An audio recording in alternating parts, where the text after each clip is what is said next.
3월 2일 라이트 앤 딜라이트 말씀 묵상 시작하겠습니다.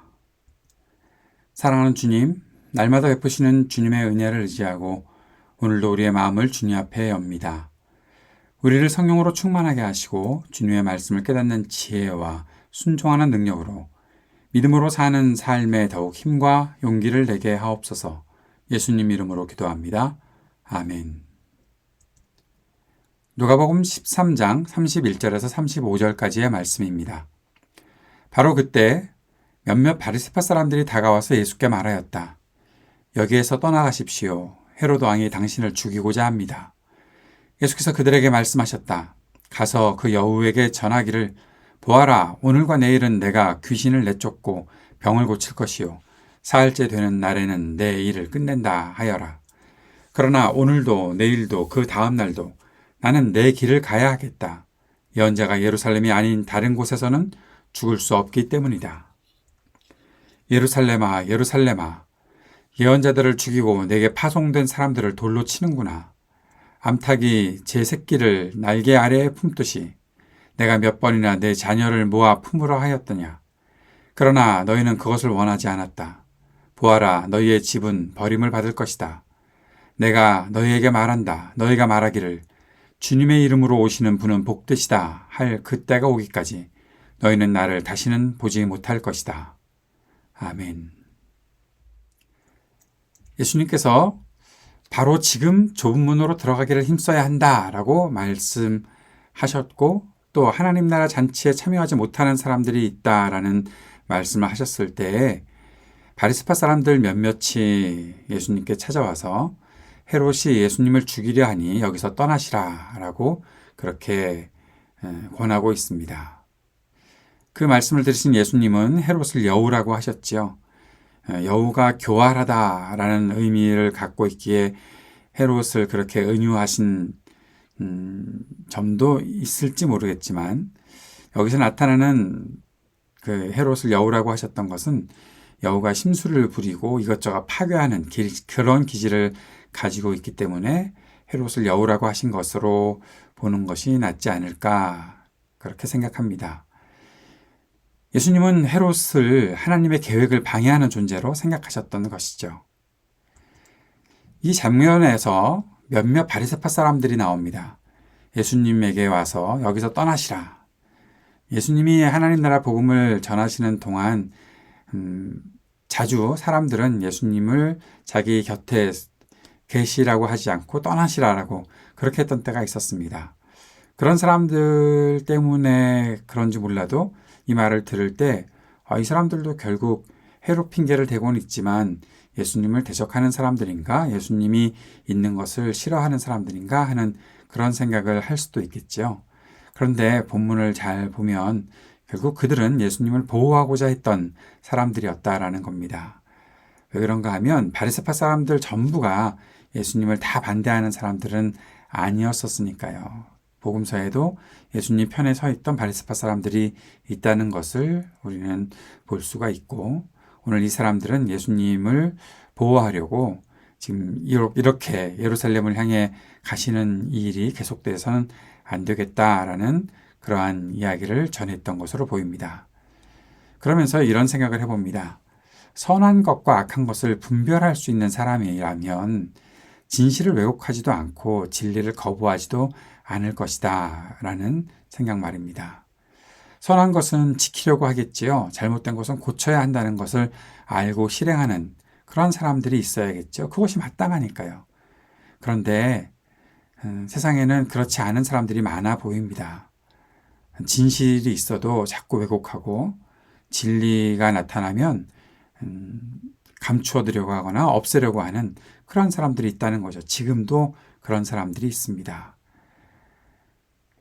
예수님은 그러한 사람들의 그 권면을 받았음에도 불구하고 위험이 앞에 있어도 끝까지 내가 할 일을 하고 가야 할 길을 간다라고 말씀하시며 사명을 끝까지 다하겠다고 말씀하셨습니다.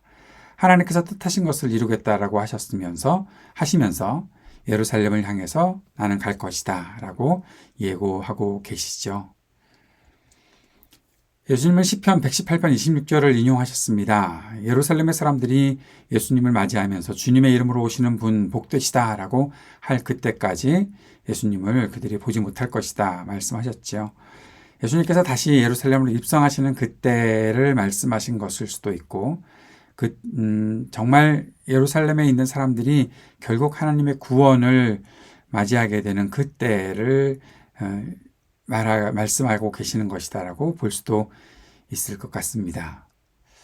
그러나 예루살렘은 결국 예수님을 배척했지요. 심판을 받게 됩니다.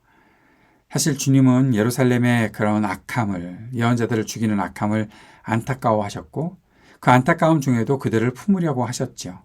그러나 그들은 결국 주님을 거부했습니다. 사람들이 예수님을 배척해도 하나님은 주님께서는 사람들을 구원 얻게 하시려는 그런 마음들을 갖고 계십니다. 그러나 그들이 거부하면 어쩔 수가 없는 것이죠. 우리는 주님의 말씀과 이 말씀 속에 있는 진리를 더욱 소중하게 생각해야 한다라는 도전을 오늘 말씀을 통해서 받게 됩니다.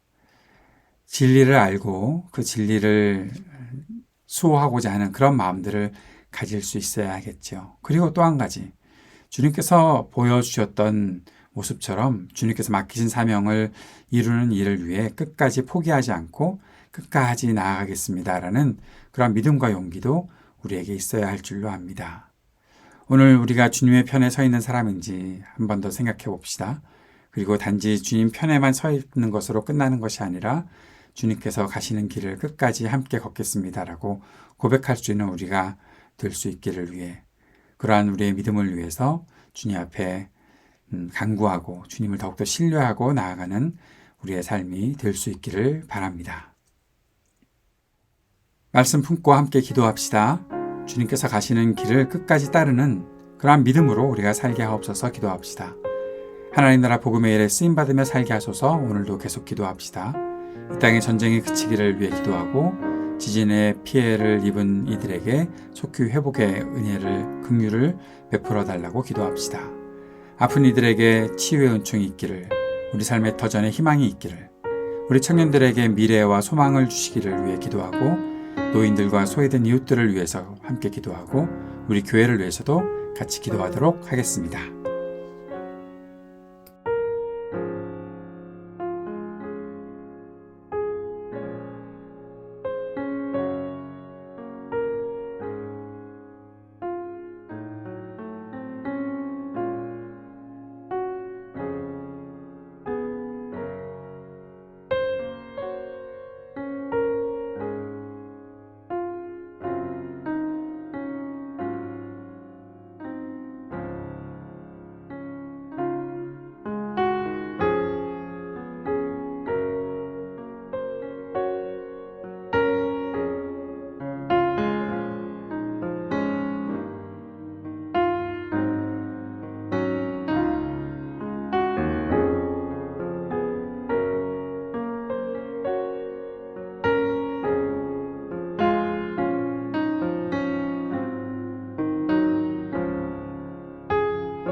하늘에 계신 우리 아버지여, 이름이 거룩히 여김을 받으시오며 나라가 임하시오며 뜻이 하늘에서 이루어진 것 같이 땅에서도 이루어지이다.